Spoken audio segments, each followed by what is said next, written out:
કેવી રીતના થયા? તો કે એક પ્રાગ જ્યોતિષપુર નામનું નગર હતું. આ નગરનો રાજા હતો નરકાસુર, અને ભૂમિનો પુત્ર હતો એટલે એને ભૌમાસુર પણ કહેવામાં આવતું હતું.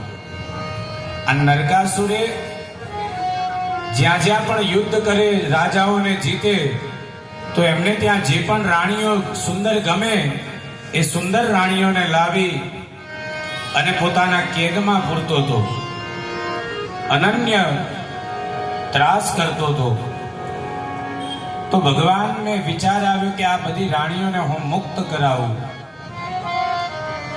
એટલે ભગવાન પોતે ગરુડ ઉપર આરૂઢ થઈ અને આ બધી રાણીઓને મુક્તિ અપાવવા માટે આવ્યા છે.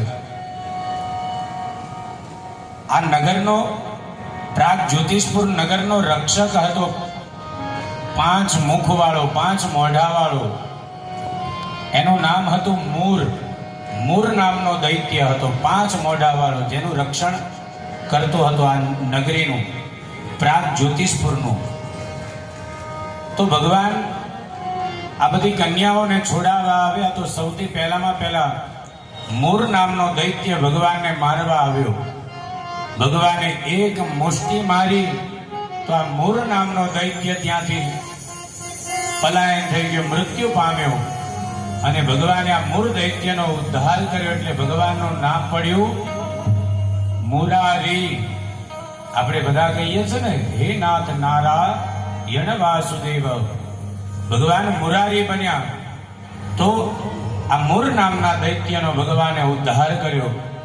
ભગવાન અંદર આવ્યા. ભૌમાસુરે ખૂબ ભયંકર ભગવાન સાથે યુદ્ધ કર્યા. છેવટે ભગવાને આ મૂર નામના દૈત્યનો નાશ કરી આપણે ભૌમાસુરનો ઉદ્ધાર કરી 16,100 રાણીઓને મુક્ત કરી. હવે આ 16,100 રાણીઓ છૂટી થઈ એટલે રાણીઓ બધી ભગવાને તો કહી દીધું કે જાઓ, પોતપોતાના ઘરે જાઓ. ત્યારે આ 16,100 રાણીઓ જે જેલમાં નરકાસુરની બંધ હતી, એ 16,100 રાણીઓ ભેગી થઈ ભગવાનને પ્રાર્થના કરે છે કે હે પ્રભુ, તમે કહો છો કે ઘરે જાઓ, પણ આ ભૌમાસુરે પકડીને અમને બંદી બનાવી છે. હવે અમે ઘરે જઈશું તો કોઈ અમારો સ્વીકાર નહીં કરે, કારણ કે અમે ભૌમાસુર પાસે રહીને આવી. અમારી સાથે કોણ લગ્ન કરશે? હે પ્રભુ, અમે ઘરે જઈશું તો પણ અમે મૃત્યુને વરીશું. અમે મરવા સિવાય કોઈ અમારું બીજું કોઈ કારણ જ નથી. અમે મરણ પામીશું. માટે હે પ્રભુ, આપ દયાળુ છો, અમારા બધાનો તમે સ્વીકાર કરો.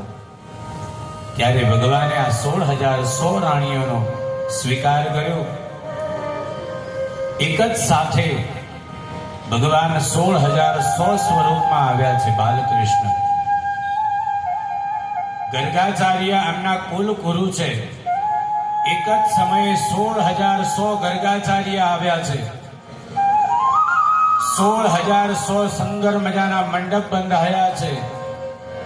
એક જ સાથે એક જ સમયમાં આ 16,100 રાણીઓ સાથે ભગવાન કૃષ્ણના લગ્ન થયા છે.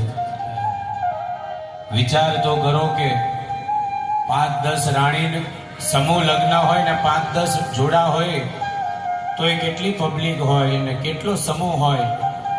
તો 16,100 રાણીઓ. વિચાર તો કરો કે કેવડો મોટો મંડપ બાંધ્યો હશે ભગવાને. હા, ખાલી વધારે કોઈ મહેમાન નહીં, ખાલી ચોરીઓ બનાવી હશે. ભગવાનનો મંડપ બનાવ્યો હશે જે ફેરા ભરવા માટે. તો એ જ કેટલા વિશાળ થયા હશે. તો આ રીતના ભગવાનના 16,108 લગ્ન થયા. ત્યાર પછી ભાગવતજીમાં કહ્યું છે કે ભગવાનના 16,008 લગ્ન પછી સુંદર ભગવાન કૃષ્ણના સંસાર સુખ ચાલુ થયું છે. દાંપત્ય સુખમાં ભગવાનને ધીમે ધીમે કરતા એક રાણીથી 10 પુત્ર અને 1 પુત્રી થયા. એક રાણીથી કેટલા? 10 દીકરા અને 1 દીકરી.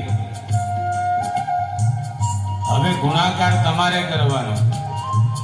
ભગવાનની રાણીઓ કેટલી છે?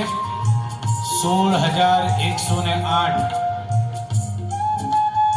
એક રાણીથી 10 દીકરા અને 1 દીકરી એટલે 11 થયા. હવે ગુણાકાર તમે કરજો ઘેર જઈને કે ભગવાનનો વિસ્તાર કેટલો થયો. એમ તો કીધું કે જોત જોતામાં કરોડોની સંખ્યામાં ભગવાનનો વંશ વિસ્તાર થયો.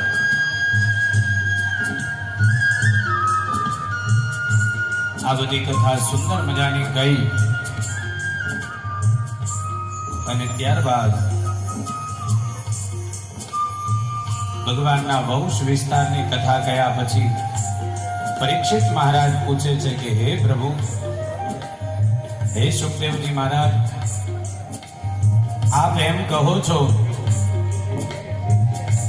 કે ભગવાન દીન બંધુ છે, દીન દયાળા છે, તો અત્યાર સુધી મેં કથા સાંભળી એમાં તો કોઈ એવો દીન બંધુની કથા નથી સાંભળી કે ભગવાન જેની વારે આવ્યા હોય, ભગવાને જેનો